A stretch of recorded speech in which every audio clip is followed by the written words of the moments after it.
आप दोनों का धन्यवाद। आप दोनों ने बहुत बहस तलब बातें की। अब आगे अगर ये बातें बढ़ें तो बेहतर है। अब आप लोग श्रोताओं में उपस्थित हों।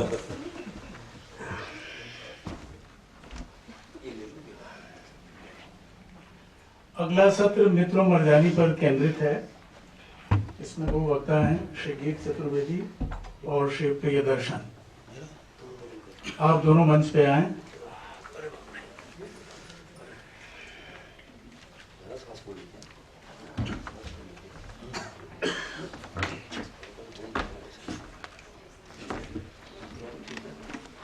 श्री प्रियदर्शन जाने माने कथाकार हैं, आलोचक हैं, कवि हैं। आपकी लगभग 17 पुस्तकें प्रकाशित हैं और अनेक किताबों के अनुवाद भी आपने किए हैं। आपने उपन्यास अंग्रेजी में और एक कविता संग्रह मराठी में भी अनुदित किया है जो प्रकाशित हैं। और श्री गीत चतुर्वेदी की 12 किताबें प्रकाशित हैं। उन्होंने रजा फेलोशिप के तहत सिम सिम नाम का उपन्यास भी लिखा है और आपकी अनेक कविताओं का अनेक भारतीय और विदेशी भाषाओं में अनुवाद हुआ है। आप हिंदी के बड़े लोकप्रिय और जाने माने कवि हैं। यह जो सत्र है मित्रों मर्जानी पर, मैं थोड़ी बात इसलिए इन किताबों पे कर लेता हूँ कि हमारे श्रोताओं में ऐसे बहुत से लोग हैं जो इसको जानना चाहेंगे या इस भाव से पढ़ना भी चाहेंगे। सब लोग पूरी तैयारी के साथ जिस तरह से वक्ता आए हैं उस तरह से ऑडियंस तो हमारी नहीं है। इसलिए लगता है कि हमारी बात उन तक पहुँचे, इसलिए 2-4 बातें मैं शुरू में रख देता हूँ। मित्रों मर्जानी सोगती के लेखन का उत्कर्ष है और उनके बेलागपन का भी, जिसकी भाषा और तथ्य को लेकर संभ्रांत समाज ने बड़े प्रश्न उठाए। मित्रों दबंग है, मोहफट है, दैहिक आवश्यकताओं को लेकर वाचाल है, लेकिन फिर भी आप उससे जुड़ जाते हैं। संयुक्त परिवार में रहती है, जेठानी और सास सभी उसके हमदर्द हैं। परिवार में आर्थिक तंगी होती है तो वह अपने गहने उतार देती है कि उसको बेचकर घर का खर्च चलाया जाए। पर देह की जरूरत पूरी न होने पर वह चुप नहीं रहती। शर्म और संकोच में मुंह बंद रखना उसे मंजूर नहीं। वह देह की जरूरत पूरी करने के लिए अपनी माँ के रास्ते पर जाती है। फिर पति सरदारी लाल के पास भी लौटती है।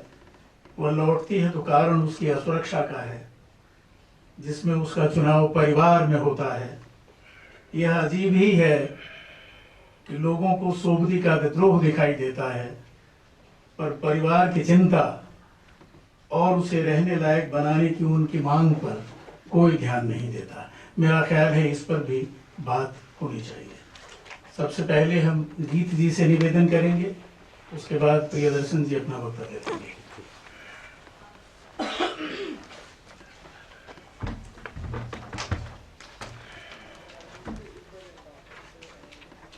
बहुत धन्यवाद आपका ज्योतिष जी,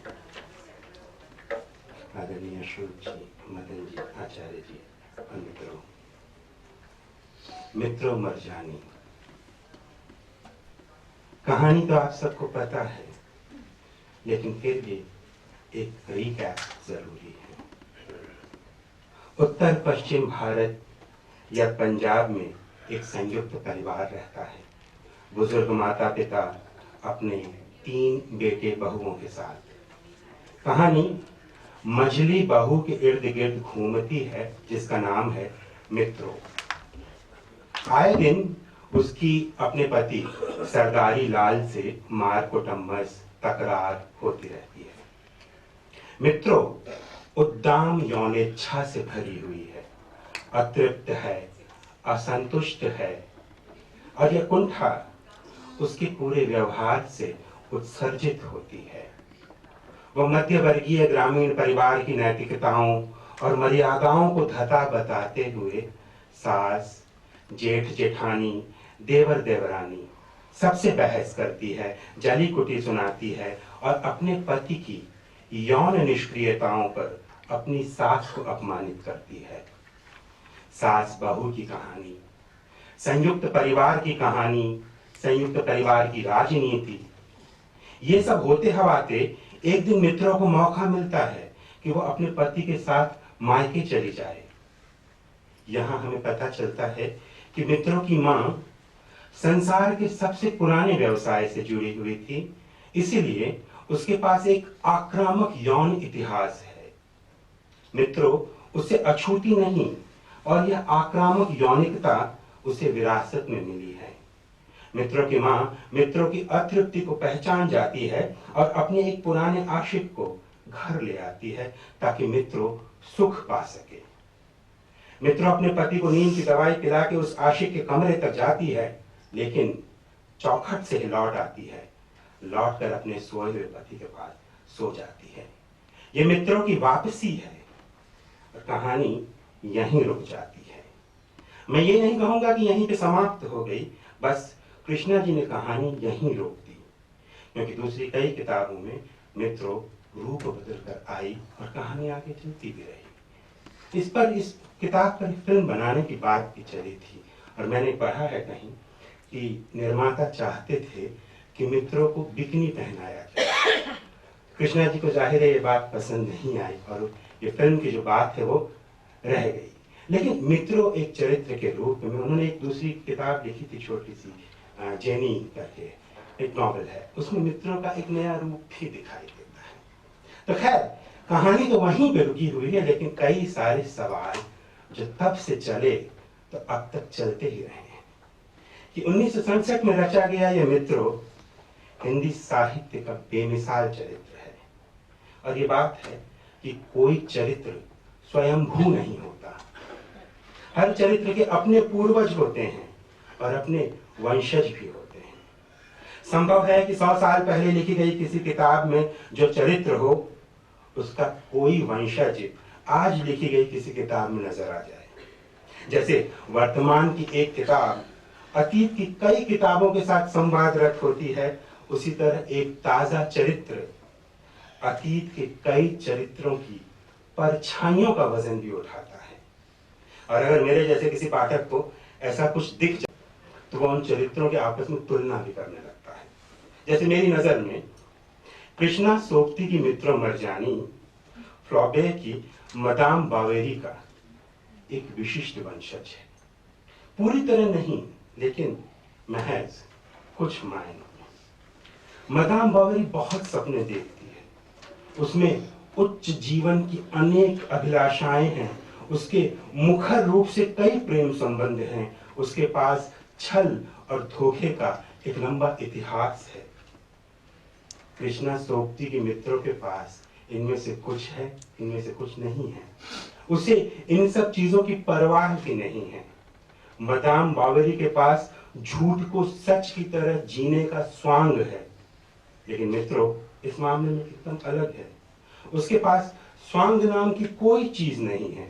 वो तो एकदम साफ, मुंह पे बोलने वाली, कभी झगड़ालू तो कभी स्नेहासिक्त, उत्तर पश्चिम भारत की व्यंग्य बोलियों में माहिर, दिल खोल स्त्री है। मदाम बावेरी में कोमल स्वांग है, मित्रों में कटु सच्चाइयां हैं। मदाम बावेरी अपने सपनों के साथ जीती है, जीने की कोशिश करती है।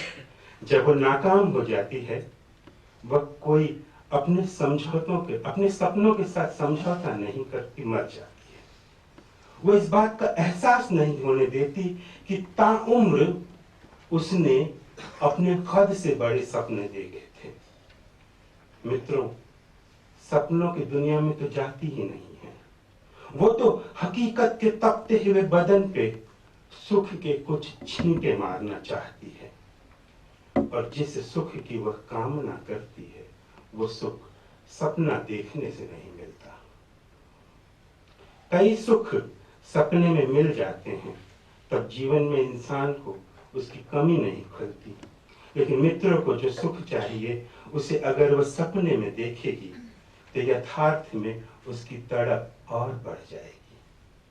सो मित्रों के पास सपना नहीं है, पूरी तरह यथार्थ है, तपता हुआ कड़वा यथार्थ। मदाम बावरी ने अपने यथार्थ को सपने की चादर पहना दी है और मित्रों तो यहाँ पे चादर विहीन है, एकदम अनावृत यथार्थ के साथ। मदाम बावरी के पास लौट के जाने की कोई जगह नहीं बची है और उसे लौटने की कोई इच्छा भी नहीं है, लेकिन घुटन और असंतोष के बावजूद मित्रों मरजानी के पास लौटने की एक जगह है। मदाम बावरी घर परिवार छोड़कर सुख की चाह में एक एडवेंचरस यात्रा पर निकल पड़ती है, लेकिन मित्रों को एडवेंचर मिलने वाला है, बिल्कुल सामने खड़ा है, उसके पास सुख मिलने वाला है। वो उसे छोड़ती है, अपने पति और परिवार में लौट जाती है। तो मदाम के पास छल कपट सुख स्वप्न और कामुकता का आक्रामक इतिहास है जो उसके वर्तमान का आखेट करता है, तो दूसरी तरफ मित्रों के पास उद्दाम यौन इच्छा का आक्रामक इतिहास है जो उसके वर्तमान को संकटग्रस्त कर देता है। कहानी कहती है कि उसकी मां ने 100 मर्दों को अपने इशारे पे नचा रखा है, तो ये इतिहास उसे विरासत में मिला है। तो इस तरह देखें तो मदाम बावरी और मित्रों मरजानी में ऐसे कई दिलचस्प रिश्ते बनते हैं जिनमें कुछ दिलचस्प तुलनाएं की जा सकती हैं, लेकिन अपने विराट व्यक्तित्व में दोनों एकदम अलग हैं। उनके बीच इस महीन संवाद को समाज शास्त्रीय और मनोवैज्ञानिक कानों से सुनने की जरूरत है। तो मित्रों में विषय के अनेक स्तर हैं। एक तरफ ये अपरिष्कृत परिवार की सास बहू की कथा है, तो दूसरी तरफ एक कुल माता और उसके इर्द गिर्द चलने वाली पारिवारिक राजनीति भी है। एक तरफ ये स्त्री की अस्मिता की दास्तान है, तो दूसरी तरफ उन अभिव्यक्तियों का आख्यान है जिन्हें आमतौर पर असभ्य, फूहड़ और अकहनीय माना जाता है। ऊपरी धरातल पर यह किताब मित्रों की दैहिक प्यास को संबोधित है, लेकिन अंत तक पहुंचते पहुंचते यह उसकी आत्मिक प्यास में परिणत हो जाती है। तन की प्यास हार जाती है, मन की प्यास जाग जाती है। मित्रों जिस सुख की कामना से क्लांत थी, जिस अतृप्ति से अशांत थी, जब उसके शमन का क्षण आया, वह चौखट से लौट आई। जब सब लोग उम्मीद करते हैं कि अनैतिक हो जाने की उत्कंठा से आकंठ भरी हुई मित्रों अब बस उस कमरे में प्रविष्ट हो जाएगी, ठीक उसी क्षण मित्रों लौट आती है। बोरहेस की एक कहानी है, द रोज ऑफ पैरासेल्सिस। उसमें एक चमत्कारी गुलाब है, उसका चमत्कार एकदम मितकीय है, लेकिन जिस घड़ी सब लोग ये उम्मीद करते हैं कि चमत्कार होगा, वो चमत्कार से इनकार कर देता है। जब सब उम्मीद करते हैं कि मित्रों अंदर चली जाएगी, तो अंदर जाने से इनकार कर देती है। ये एक कथा युक्ति है। 70 पन्नों तक लेखक आपको उम्मीद करने पर बाध्य करता है और अंतिम 3 पन्नों में उम्मीद से उलट कुछ करता है। लेकिन इसके साथ एक सवाल हमारे पास छूट जाता है कि मित्रों ने आखिर ऐसा क्यों किया?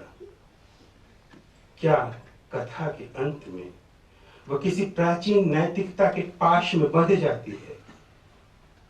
लेकिन दिलचस्प ये है कि मित्रों खुद से नहीं लौटती, वह तो कमरे में प्रविष्ट होने के लिए तैयार है, बस कदम आगे बढ़ाने को है, सुख का आलिंगन पाने को है कि ठीक उसी समय उसकी मां उसे आवाज देके पुकार लेती है। उसी मां ने उसके लिए प्रेमी का इंतजाम किया, उसी मां ने उसे उस कमरे की तरफ भेजा और उसी मां ने उसे वापस पुकार लिया, रोक दिया, लौटा दिया। मित्रों ने उसकी तीनों बातें मानी, भेजा तो चली गई, पुकारा तो धुर दहलीज से लौट आई। तो आरंभ से ही विद्रोही जैसी दिखने वाली मित्रों अचानक इतनी आज्ञाकारी कैसे हो? ठीक यहीं आकर ये कहानी सास ससुर, देवरानी जेठानी, यौनेच्छा कामुकता, इन सब से हटकर माँ बेटी की कहानी बन जाती है। यह उनके संग साथ की कहानी है और यह उनकी आपसी प्रतिस्पर्धा की कहानी है। माँ के सैकड़ों प्रेमी थे, लेकिन कोई पति नहीं था। मित्रों के पास पति है और वो भले जैसा भी हो, मित्रों उस पर इतरा रही है। ऊपर कमरे में जो पुरुष है वो माँ का पूर्व प्रेमी है। अंतिम क्षण में माँ को सहन नहीं होता कि मित्रों उसी के पूर्व प्रेमी से सुख पाए, सो वो उसे वापस पुकार वापस बुला लेती है। कहती है, मेरे जीवन में बहुत अकेलापन है, अब मैं अपनी बेटी और दामाद के साथ रहना चाहूंगी। कहानी कहती है कि अकेलेपन के इसी भावी भय से मित्रों का कलेजा दहल जाता है। मित्रों को डर लगता है कि सैकड़ों मर्दों को अपने इशारे पे नचा चुकी उसकी माँ अब उसके पति पे डोरे डालेगी, अपनी खाली कड़ाही में दोनों को मछली की तरह तलेगी। पूरी कहानी में निडर और निर्भय दिखने वाली मित्रों एक पल के लिए डर जाती है और सुख की चौखट छोड़कर अपने बेहोश पति के कमरे में वापस चली जाती है, भीतर से कुंडी लगा लेती है। ये हिंदी कथा साहित्य का एक दुर्लभ बिंदु है जहां मां और बेटी की उद्दाम यौनेच्छा प्रतिद्वंद्वियों की तरह आमने सामने खड़ी हो जाती है। बेटी मां के पूर्व प्रेमी से संबंध बनाने के लिए आगे बढ़ रही है तो शायद मां बेटी के पति को भोगने की आस लगाए हुए है। दोनों अपने अपने पुरुषों को बचा लेना चाहती हैं। एक दरवाजे से अपनी बेटी को वापस बुला लेती है और दूसरी अपने पति के कमरे में घुसकर भीतर से कुंडी लगा लेती है और दोनों ही अपने अपने पुरुषों का साझा नहीं करती। तो क्या मित्रों अपने पति को बचाने के लिए लौट आई थी या उसके जरिए खुद को बचाने के लिए लौटी थी? सबसे सुंदर बात यह है कि कृष्णा जी ने इस पूरी स्थिति में नैतिकता का कोई ताना बाना नहीं बुना, वरना ये कहानी कुतुब मीनार से कूद के खुशी कर लेती। न मित्रों में कोई नैतिक दुविधा है, न उसकी मां में। दोनों में कोई ग्लानि तक भी नहीं है। मित्रों में थोड़ा सा मरसो भी है। अल्बेर कामू की अजनबी का जो नायक है मरसो, जो कि हमेशा ग्लानियों से दूर रहता है, वो इस बात से बेफिक्र है कि कोई उसे अपराधी माने या निरपराध है। उसी तरह मित्रों भी बेफिक्र है कि आप उसे कुछ भी माने, चरित्रवान माने या चरित्रहीन, उसकी बला से। पुरुष दृष्टि यानी मेल गेज, पुरुष दृष्टि की बात अक्सर की जाती है। जब पुरुष किसी स्त्री की तरफ देखता है तो उसे एक वस्तु की तरह, एक सेक्स ऑब्जेक्ट की तरह देखता है। मोटे तौर पर इसे पुरुष दृष्टि कहा जाता है। इसका कोई विलोम भी होता होगा, फीमेल गेज या स्त्री दृष्टि। आमतौर पर फीमेल गेज को कोमल माना जाता है, उसे यौनेच्छा से जोड़कर नहीं देखा जाता। लेकिन मित्रों मरजानी में ऐसा नहीं है। ये एक दुर्लभ और कामयाब कथाकृतियों में से है जहां फीमेल गेज बेहद तीखेपन के साथ आता है। कहानी ऐसे कई इशारे करती है कि मित्रों अपने आसपास के जितने पुरुषों को देखती है सेक्स ऑब्जेक्ट की तरह देखती है।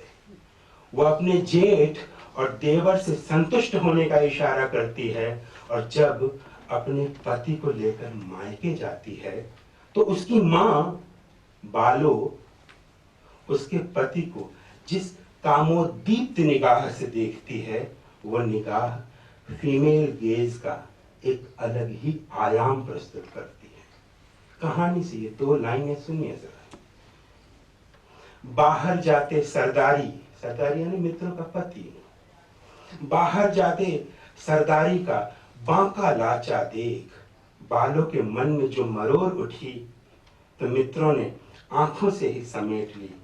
हाथ से निवाला तोड़ तोड़ नखरे से मां के मुंह में डाला, और गेंदे के फूल सी घुटी घुटी बोली, बीबो मुझ गरीबनी से क्या होड़, तुम्हें तो नित्य नए रास रंग, और मित्रों बेचारी हर दिन अपने इसी निठल्ले के संग। तो ये फीमेल गेज और उस पर दूसरी स्त्री की प्रतिक्रिया के वाक्य भी हैं। दोनों की यौनिकता की प्रतिद्वंदिता यहीं से आरंभ हो जाती है, और ये सब हिंदी में 1960, 1965, 1967 में हो रहा था। आज से 55-60 साल पहले कृष्णा जी ने इस रचनात्मक साहस को हिंदी में साध लिया था। ये तब भी अपूर्व था, और आज उसकी स्मृति भी कम अपूर्व नहीं है। और कृष्णा जी ने अपने लेखन के लिए जो एक खास त्रिकोण बनाया था, प्रेम, मृत्यु और यौनिकता, मित्रों मरजानी उसमें एक आयाम प्रस्तुत करती है। और जब कभी कृष्णा जी के लिखे पे बात होती है, उनके भाषिक पुनराविष्कारों को नजरअंदाज नहीं किया जा सकता, पुनराविष्कारों को नजरअंदाज नहीं किया जा सकता। अजीबोगरीब से लगने वाले शब्द जो आज लिखित हिंदी में बमुश्किल इस्तेमाल होते हैं, कृष्णा जी के यहाँ इफरात में हैं। उनके यहाँ लोक की भाषा प्रचुर प्रयुक्त होती है। जितनी तरह की हिंदी होती होगी, कृष्णा जी के यहाँ कमोबेश वे सब हिंदियां हैं। तो उनकी हिंदी दरअसल हिंदियों की हिंदी है। अपने लेखन में बहुलता का प्रस्ताव एक लेखक इस तरह से भी तो कर सकता है। लेखक की बहुलतावादी राजनीति या समावेशी राजनीति भाषा